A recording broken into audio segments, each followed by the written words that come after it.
I'm going to quickly talk to you about piping. A few people have asked me about it. This is something that's very difficult to teach over a video, but I'm just going to go quickly to show you just the basics, okay? So a piping bag is not like a pen. You shouldn't drag your tip on the surface of your cookie and then pull your icing, and it makes for a very jagged line. What you need to do is you're creating a string, you're squeezing out icing, and you're placing the icing on your surface after it's been squeezed out. And so that leaves the shape, the little circular rope shape, nice.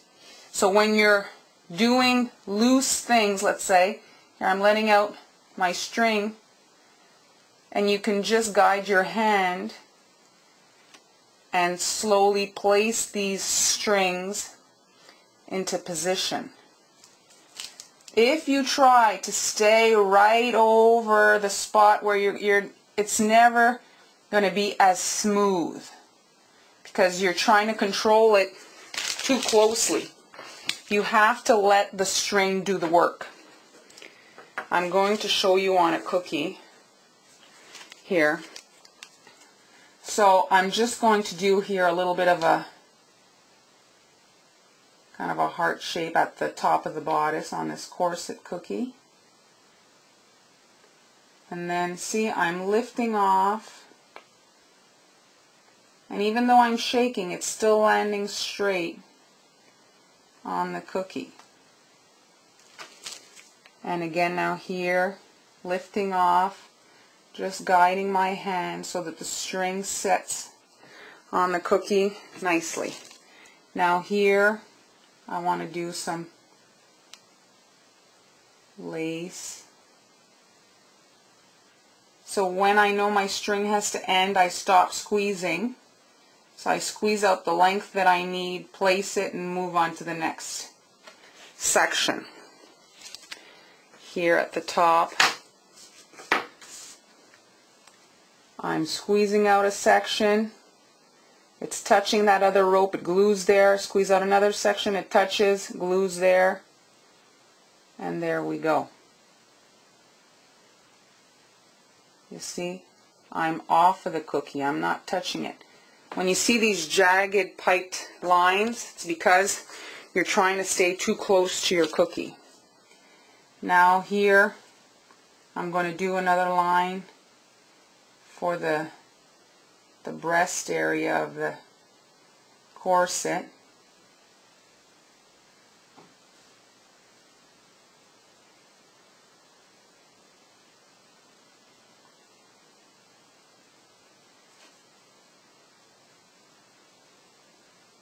And there we go.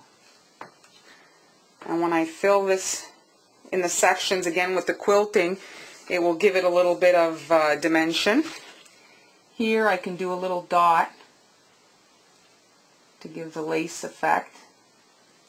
This can be done now since it will not be impacted when I do the inside of the cookie.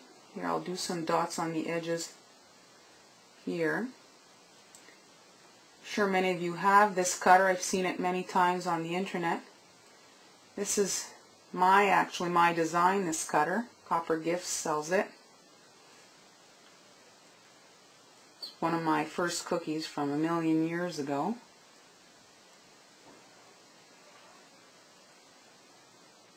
Just these little dots give the lace a new kind of look, you know, a more realistic finish.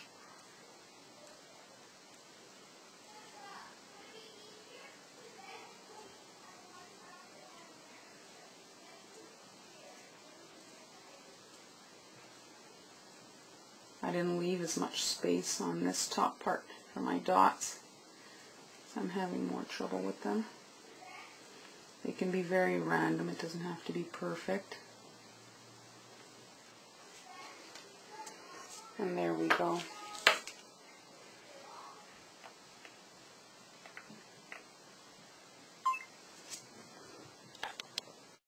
Here's that corset cookie.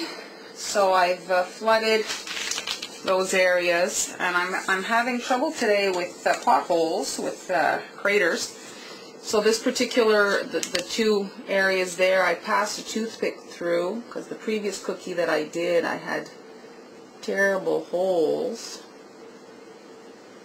So we'll see how this one dries. But like I think I mentioned, I don't know if it's in this video, I'm making a few at the same time, so it gets confusing, but my icing is not fresh.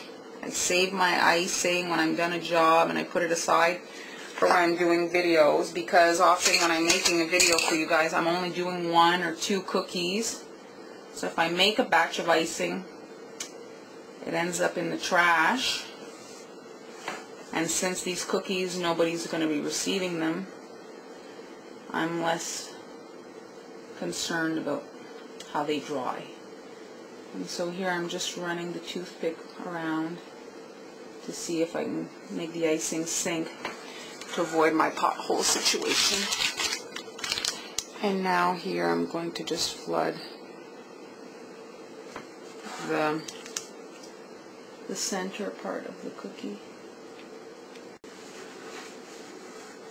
Here's the corset cookie. I've repiped the little boning area. Wasn't very defined, and I didn't like it. So please forgive the potholes in the booby area.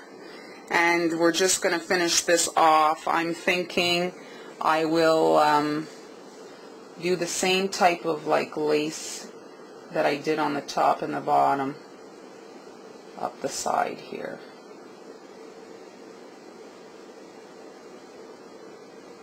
There we go. Flip it over to be in the right direction.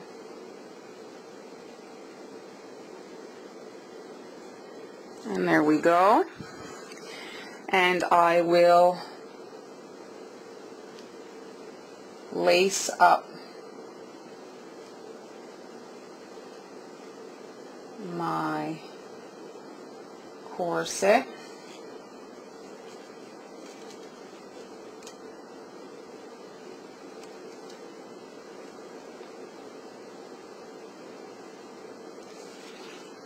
There we go.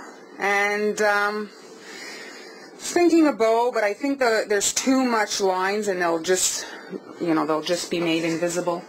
So I think I'm just going to do dots here, like the other lace that I did.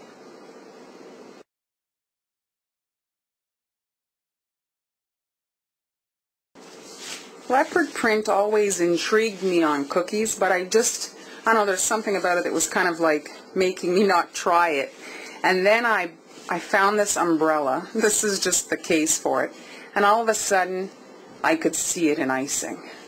So it's a beige base, brown dots and little black dots on top. So wet on wet icing. So I'm going to leave my little leopard print next to it, and we're going to do it on this cookie. So the first thing you're going to do is flood your section with the cream or beige color. If you go on Google on the image search and you do leopard print, you'll see they do it in so many different color combinations and like pinks, and really there's so many different ways you could do it. And so there we go. Now I'm just going to move it so that try not to overfill, not so domed as I usually do, so that when I do my dots of the brown and the black, that it doesn't spill over. So here, so it touches to the edge of my black outline. There we go. And voila. This icing is perhaps slightly runnier than I usually do. And there we go. Now I'm going to do some random brown dots right away while this is wet. All over, kind of different sizes. There is no wrong. Just get them on quickly before it has time to dry. Now for the black, because it's a small scale, I was using kind of 3 as my rule of thumb when I was doing so 2 little ones and 1 kind of big one, squiggly. Now my black is still my piping icing, perhaps not ideal, but this is a demonstration. I didn't want to mix up a bag. I'm very lazy. There we go. But even if it's a little stiff there, it seems to be sinking in nicely.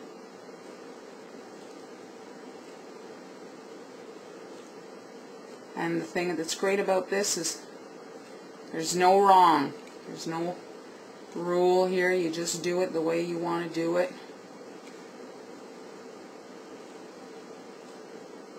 And there we go. And so now I'm going to let this crust, and then I'll do my other section so that I get my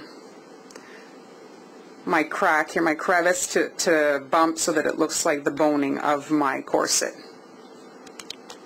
Some last finishing touches on this corset cookie. So I think what I'm going to do is I'm going to make like there's laces, like lace ties here. It's black on black, which is not ideal, but I couldn't really see it with a white ribbon. So I'll have it meet here at this point. There we go. And then I'm going to redo this black line that faded when I flooded, and then I'm going to do some dots up here.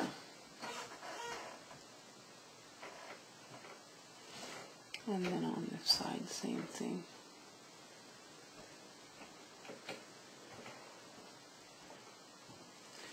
There we go. And then 2 loops for the bow.